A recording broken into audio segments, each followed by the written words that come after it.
Alors, le Nefesh HaChaim, dans le 23e Pérec, nous ramène une Gemara merveilleuse, dans Masechet Kiddushin, Daf Mem Amud Bet. Combien c'est Mem, vous savez? 40. 40, waouh! Et Amud Bet, c'est donc 40B. Kiddushin, 40B, la référence, ceux qui veulent voir. La Gemara, elle ramène les dires de Rav Hamnuna, c'est un Amora. Il dit comme ça. La Gemara, elle commence avant les dires de Rav Hamnuna, avant son enseignement. Il y a marqué Keshem she'alimud kodem le maaseh. De la même manière que l'étude de la Torah passe avant l'action. Qu'est-ce que ça veut dire ça? Ça veut dire qu'on ne peut pas faire des bonnes actions dans la vie si on n'étudie pas la Torah. D'ailleurs, il y a un siman, un signe, qui va nous rappeler cette chose-là, c'est que dans la bracha de la tchouva, lorsqu'on demande, vous savez que dans la mida, il y a la première bracha de celle du milieu. La mida, comment elle est constituée? Il y a les trois premières qui sont trois brachot de louange, il y a les trois dernières qui sont remerciements, et au milieu, il y a les 11, ou les 12 bakashot, les 12 demandes. La première demande, c'est le da'at, le savoir. Atachonen adam da'at. Top. La deuxième bracha, c'est sur la tchouva. Et c'est très très intéressant que la bracha de la tchouva, elle est divisée en trois parties. Première partie, Ashivenu avinu le Toratecha. Ramène-nous notre Père à ta Torah. Deuxième partie, Karvenu la avodatecha. Approche-nous à ton service. Service, c'est le chesed, c'est la crainte, c'est tout ce qu'on appelle avoda, la tfila. Et seulement en troisième partie, Ve'achazirenu bitshuva shelema lefanecha. Et fais-nous faire tchouva de manière parfaite, shelema, complète. Très intéressant, avoda. Et donc, comment ça commence? C'est quoi la première étape? Un juif qui se réveille, il dit waouh, il y a le Hémet, il y a le Boré Olam, il y a la Tchouva. C'est quoi la première étape? Ashivenu, avinu le Toratecha. Ramène-nous notre Père à ta Torah. Ça veut dire quoi? La première étape. Les premiers pas qu'un homme va faire dans sa Tchouva, c'est Torah. Après, il y a Karvenu la avodatecha. Et après, il y a la Tchouva. Mais on ne peut pas arriver à la tchouva sans passer par la Torah. Plus que ça encore, on ne peut pas arriver à l'action, une véritable action, pas être comme des robots, des imitateurs, des singes. Sans Torah, on est des robots. Sans Torah, on imite. Pour pouvoir faire des bonnes actions, et même dans le chesed, même pour aider les autres, il faut de la Torah. Il n'y a qu'un homme qui se remplit de Torah qui peut arriver à l'action. Et bien évidemment, plus il veut que ses actions aient un impact, plus il doit se remplir auparavant de Torah. Plus il se remplit de Torah, plus ses actions auront un impact sur lui, sur ses proches, sur le Klal Israël, sur le monde entier, sur tous les olamot, sur l'univers. Donc Vadaï, chaque juif doit savoir, et c'est ça ce qu'elle nous dévoile ici la Torah, que le limoud, il est avant l'action. Alors elle dit la Gemara dans Kiddushin, Keshem she'alimud kodem le maaseh. Maintenant, de la même manière que dans la vie, l'étude passe avant l'action, car ainsi, dino, le jugement après notre mort, kodem le maaseh. Le jugement sur la Torah va être avant le jugement sur nos actions, comment on s'est comporté dans les actes. Kede Rav Hamnuna, comme nous l'a enseigné Rav Hamnuna. Écoutez cet enseignement terrible. De'amar Rav Hamnuna, ein trilat dino shel adam ela al divrei Torah. Le début du jugement d'un homme, une fois qu'il quitte ce monde, vous savez tous, comme je vous ai rappelé le dernier cours, quand on va quitter ce monde, la première chose qui va se passer, c'est qu'on va se faire juger. Ça va arriver, on va se faire juger. À 120 ans, Bezrat Hashem. Il y a plusieurs jugements, Ken. Il y a le jugement de Rosh Hashanah dans ce monde. Après, donc chaque Rosh Hashanah, on se fait juger. Rosh Hashanah, on commence le jugement et Yom Kippour, il se termine. Ça, c'est tous les ans. Après ça, quand on quitte ce monde, on a un autre jugement. Le jugement qui se passe après 120 ans, pour chacun. Chaque juif qui meurt, qui quitte ce monde, arrive devant Hachem pour se faire juger. Il dit Rav Hamnuna, ce jour-là, sache que de la même manière que de ton vivant, l'étude devait passer avant le maaseh, avant l'action, ainsi, le jour de ton jugement, tu vas te faire juger d'abord sur l'étude, avant de te faire juger que sur l'action. Et enfin, troisième chose, ou keshem shedino kodem le maaseh. Et de la même manière que le jugement sur l'étude passe avant le jugement sur l'action, car ainsi, sraro, la récompense, le salaire qu'un homme va recevoir pour son étude, kodem le maaseh.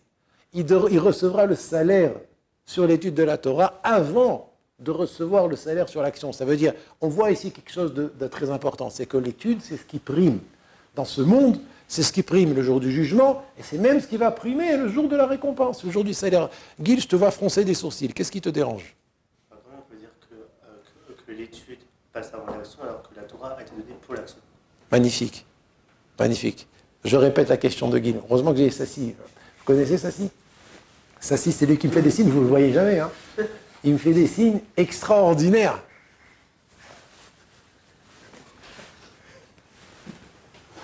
Alors Sassi, oui, je répète, Sassi. Guil pose une très bonne question. Comment on peut dire que l'étude prime avant l'action alors que tout le but de l'étude, c'est l'action? Magnifique. C'est ça la question? Ouais. Je l'ai bien dite? Ouais. Magnifique. Réponse, tu as raison. Le but de l'étude, c'est l'action. Mais s'il n'y a pas d'étude, il n'y a pas d'action. Donc, et c'est ce qu'on va parler maintenant, on va un petit peu élargir ce que je viens de dire, expliquer ce que je viens de dire. C'est vrai que le but de l'étude, c'est d'arriver à l'action. Comme la Gemara juste avant, elle a dit « Gadol Talmud, shemevi lidemaase ». L'étude, elle est grande parce qu'elle amène à l'action. C'est vrai, donc on entend que le but, c'est l'action.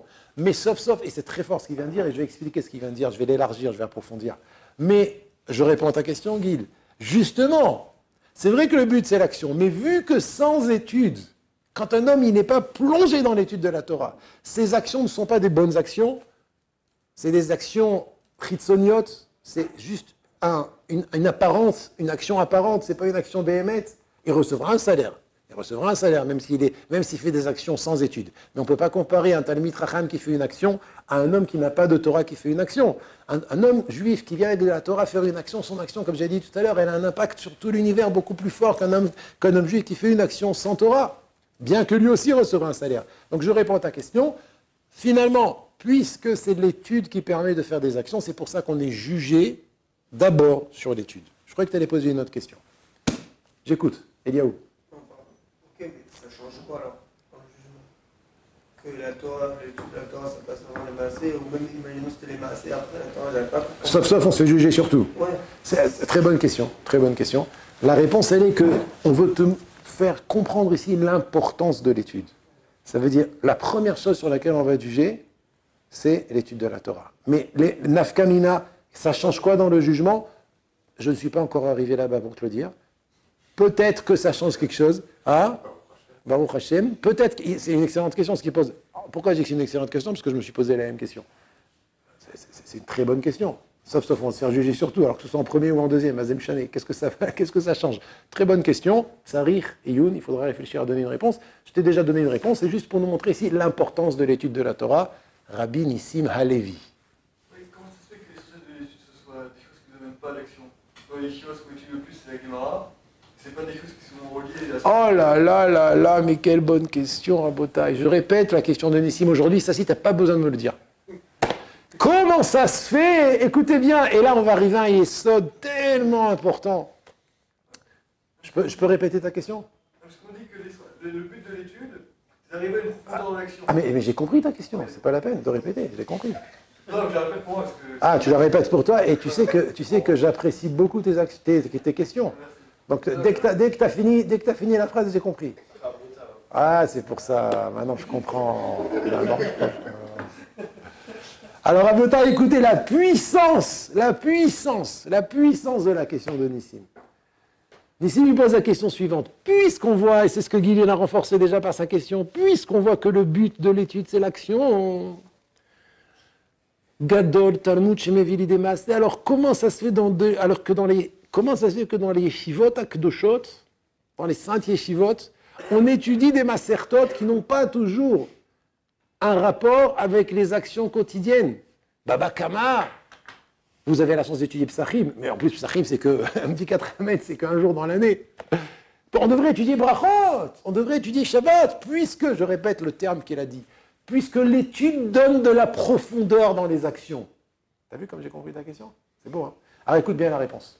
Rabota, écoutez bien, je réponds à la question ici. La Torah, elle donne de la force à nos actions, pas parce que tu étudies l'action précise que tu vas faire seulement, parce que si c'était le cas, Alors, Nissim, il aurait eu raison. Alors, étudions Brachot toute la journée. Mais, c'est pas pour ça. La Torah donne de l'impact à tes actions. Ça veut dire quoi? Ça veut dire la kdusha de la Torah qui rentre en toi. Fait de toi un homme plus élevé qui fait des actions avec un autre impact. Et pour ça, peu importe la Torah que tu étudies. Tu peux étudier Zvachim, tu peux étudier les Korbanot. Mais quand tu te plonges dans l'étude de la Torah, tu t'élèves. Et quand tu t'élèves, tes actions, elles ont un autre impact. Peu importe la Torah que tu étudies, tu peux étudier Zvachim. Quand tu vas mettre les tefilines demain matin, ça sera une autre action. La tzedaka que tu vas donner, elle sera plus forte, plus grande. Pourquoi? Parce que tu es un autre. La Torah, elle te sanctifie. Mais quoi la Torah? N'importe quelle partie de la Torah. De Brachot jusqu'à Nida. Mishnayot, Gmarot. Et plus tu vas t'investir, et plus tu vas t'affairer à l'étude de la Torah, elle va rentrer en toi. La Torah, elle est sainte.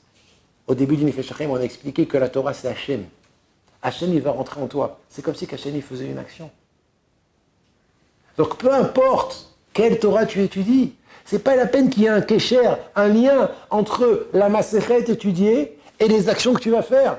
Arrête la Torah, tu l'étudies, tu t'investis dans l'étude de la Torah, tu te transformes, tu t'élèves, tu deviens un homme kadosh, tu te rapproches d'Hachem, tu as fait rentrer Hachem en toi. C'est fini, tes actions, c'est pas les mêmes. C'est clair? Bon, la question que j'avais, et c'est la question de ce soir que je voudrais développer avec vous, c'est qu'on a vu une autre Gemara, dans ma Masechet Shabbat, Daf Lamed Aleph, Amoud Aleph. Vous vous rappelez ceux qui étaient au dernier cours? Je vais la répéter. La Gemara là-bas, elle dit Amarava. Besha Shemachnissim Adam Ladin. Au moment où on fait rentrer un homme le jour du jugement, ça veut dire à 120 ans, toujours quand il quitte ce monde, il arrive dans le Olam Haba. On lui pose 6 questions. Vous vous rappelez qu'on lui pose 6 questions? Première question. Aïm Nasata Venatata Be'emuna. Est-ce que tu étais honnête, loyal dans tes échanges commerciaux? Aïm Kavata Etim la Torah. Est-ce que tu as fixé un temps à l'étude de la Torah? Aïm Asakta Beperia Verivia. Est-ce que tu t'es occupé à avoir des enfants? Aïm Tzipita le Yeshua. Est-ce que tu as attendu le Mashiach? Aïm Pilparta Bachokma. Est-ce que tu as étudié avec profondeur l'étude de la Torah? Pilparta, tu as fait des raisonnements dans la Gemara? Vous vous rendez compte? Waouh! On nous pose la question, est-ce qu'on étudie la Gemara avec raisonnement? Pilparta Bachokma. C'est Shem qui va nous poser la question. Non, parce qu'il y en a qui disent non. Qu'est-ce que tu te prends la tête avec le pilpoul? Viens, on comprend le pshat de la Gemara. Non, le pilpoul, c'est important. Et enfin, 6e question, je vais faire la parenthèse. Enfin, 6e question. Aïm, c'est quoi la 6e? Non, ça c'est la 4e, j'ai dit.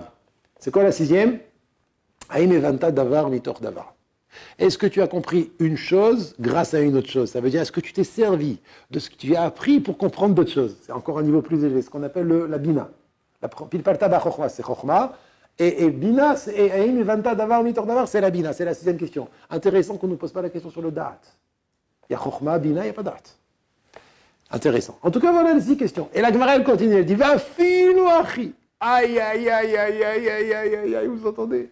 Et avec toutes ces questions, même si tu réponds positivement à chacune d'entre elles, si la crainte d'Hachem, elle est en toi, elle te sert de grange pour engranger tout ça, alors ça va.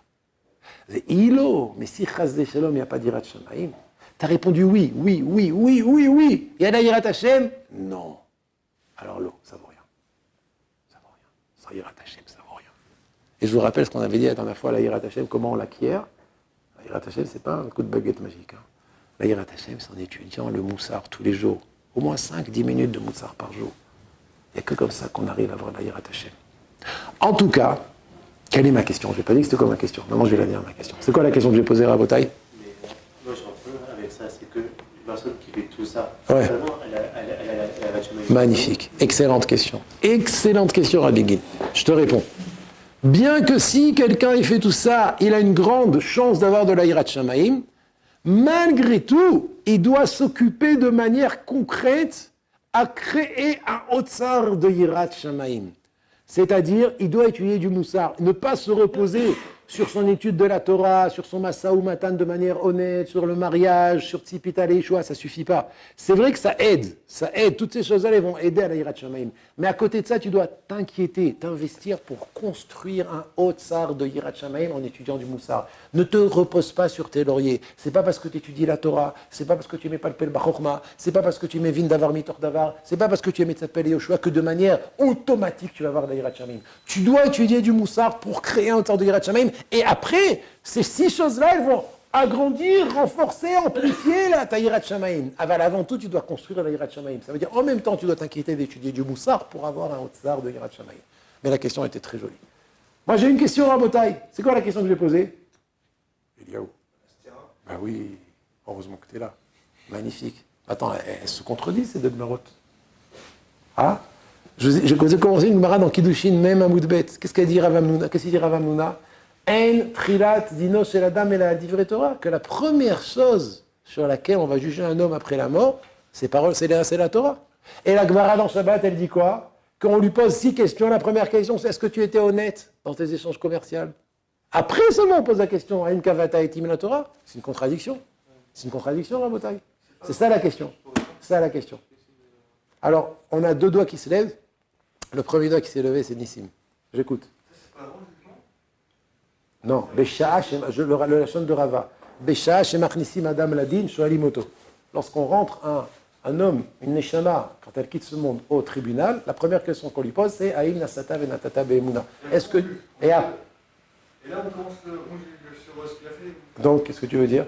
Non, je sais pas qui vous poser la question, et c'était une sorte de honte, quoi. Les gars, on attaque avec ça. Ah, très bien, on y arrive. Magnifique. Alors, on va expliquer ce que tu viens de dire. Tu t'approches de la réponse. Moshe Chaim, j'écoute. Tout est Torah. Tout est Torah. C'est-à-dire que quand on voit Abraham Avinu, comment il s'est rapproché d'Hachem, sans forcément de Torah, il s'est rapproché en voyant que le monde entier était Torah. C'est vrai. Donc, et grâce à ça, il est arrivé à la Torah, au passage. Donc, grâce à ça, il est arrivé à la Torah. Donc que ce soit un travail, que ce soit toute autre chose, on est Torah. On fait même pour tout travail, c'est une étude de Torah aussi. Très bien. Alors pourquoi la Gemara dans Shabbat, elle dit que la première question qu'on pose, c'est est-ce que tu étais honnête dans tes échanges, dans ton massa ou matan? Pourquoi la Gemara dit ça? C'est ça mon problème. C'est que dans la Gemara, dans Kedushin, on voit que le début du jugement sur la Torah, et dans la Gemara, dans Shabbat, on voit que la première question qu'on pose, c'est est-ce que tu étais honnête dans tes échanges? Alors, Rabotai, puisqu'il ne reste pas beaucoup de temps, il ne reste plus beaucoup de temps du tout, alors je vais être obligé de donner la réponse. Je pensais passer un moment pour expliquer la réponse. Tosfot pose la question. Tosfot dans Kiddushin, et Tosfot dans Sanhedrin Daf Zayin Amud Aleph, il donne une autre réponse. Je vais en prendre une. Tosfot, il répond.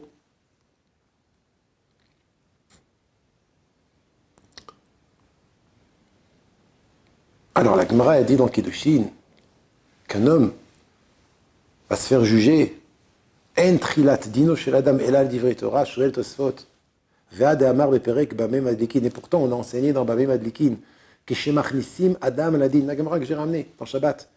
Omrim lo nasata venatata be'emuna. Est-ce que tu étais fidèle dans tes échanges? Tosfot répond Haïnu, cette Gemara c'est davka l'inyan she'ela. Ça ne concerne que les questions, l'ordre des questions.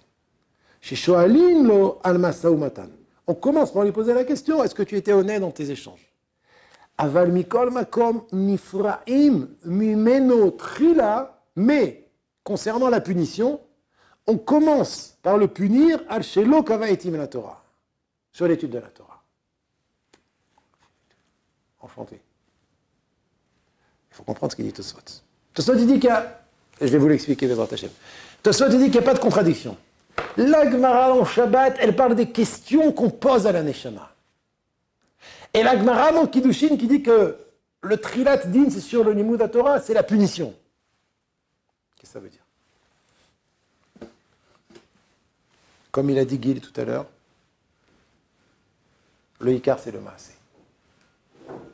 Gadol Talmud Shemevi l'idée Maasé. L'action c'est la chose la plus importante. Mais pour pouvoir faire des bonnes actions, il faut se remplir de Torah.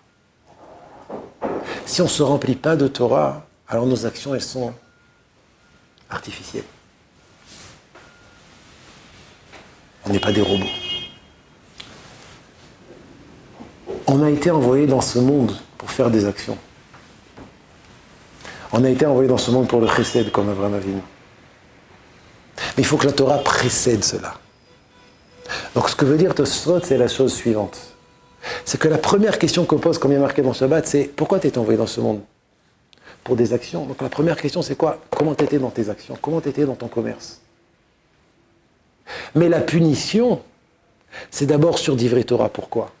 Parce que si tu n'étais pas honnête dans ton commerce, c'est parce que tu n'étais pas kadosh. C'est parce que tu as laissé tes midot, tes mauvaises midot agir en toi. Et le seul remède contre tes mauvaises midot, c'est l'étude de la Torah. Donc quand la Gemara, elle dit dans Masechet Kiddushin que concernant la punition, on va punir un homme d'abord sur le fait qu'il n'a pas étudié la Torah, parce que le fait qu'il n'a pas étudié la Torah, c'est ça qui l'a amené à ne pas être honnête dans ses actions, à son manque d'honnêteté, et à toutes les autres midot, raot, et toutes les autres avérotes qu'il ait pu faire. En d'autres termes, la Gemara dans Kiddushin, elle nous dévoile quelle est la raison pour laquelle un homme, il est mouchrat. Quelle est la raison pour laquelle un homme, il peut arriver à faire des avérotes? Il peut arriver à être tordu. C'est quoi? C'est le manque de l'étude de la Torah. Parce que si un homme, il est kové haïtim la Torah, si un homme, il se plonge dans l'étude de la Torah, alors comme j'ai dit tout à l'heure à Nissim, il va s'élever, il va devenir kadosh, il va devenir droit, honnête, loyal, bonne midot. Alors, grâce à la Torah, il va faire des bonnes actions. Donc les questions qu'on va lui poser, la réponse de Tosfot, c'est comme ça. La question qu'on va lui poser dans Masechet Shabbat, comme c'est marqué là-bas, la première question, c'était ton commerce. Tu as été envoyé dans ce monde pour l'action. Comment elle est ton action? Mais là, quand on va le punir, on va commencer par le punir sur quoi? Sur le manque d'étude de la Torah. Parce que c'est ça qui l'a amené à une mauvaise conduite dans ce monde. Alors c'est vrai, ça revient à ce qu'on a dit pendant tout le cours. C'est vrai que le but, c'est le maasé, tu as raison. Gadol Talmud Shelevi l'idée maasé. C'est d'ailleurs la première question qu'on pose. Nasata venatata ve'emuna, tu étais honnête dans tes échanges. Mais pour pouvoir arriver à être un homme honnête, vous allez vous marier, Bezrat Hashem. C'est pas que le commerce. Dans le mariage, c'est la même chose. Pour pouvoir entretenir un bon kécher avec sa femme, être un bon papa avec ses enfants, alors il faut être un bon Ben Adam, une bonne personne. Et ça, c'est que la Torah. Ça, c'est que la Torah. C'est pour ça que Ein Trilat Dino Shel Adam Elal Divrei Torah. Il y a beaucoup de gens qui disent, ouais, j'aimerais que mes enfants, ils étudient la Torah, j'aimerais que mon fils soit à la yeshiva, vechoulé. Je leur dirais, regarde, et toi? Et toi? Non, mais moi j'ai 40 ans. Mais c'est quoi cette bêtise? Toi, tu dois aspirer à être Gadol Batorah. N'attends pas que tes enfants soient Gadol Batorah. Si toi, tu n'es pas Gadol Batorah, au moins si toi, tu n'aspires pas, tu tends pas à être Gadol Batorah, Rabotai. Il n'y a que la Torah qui fait des Juifs des hommes droits, des hommes bien. Sans Torah, Rahmana Letzlan. Et Ratson que Kadosh Baruch Hu nous donne le mérite d'étudier la Torah tout le temps dans la joie et de comprendre que chaque mot de Torah, c'est un diamant. Que Dieu vous bénisse.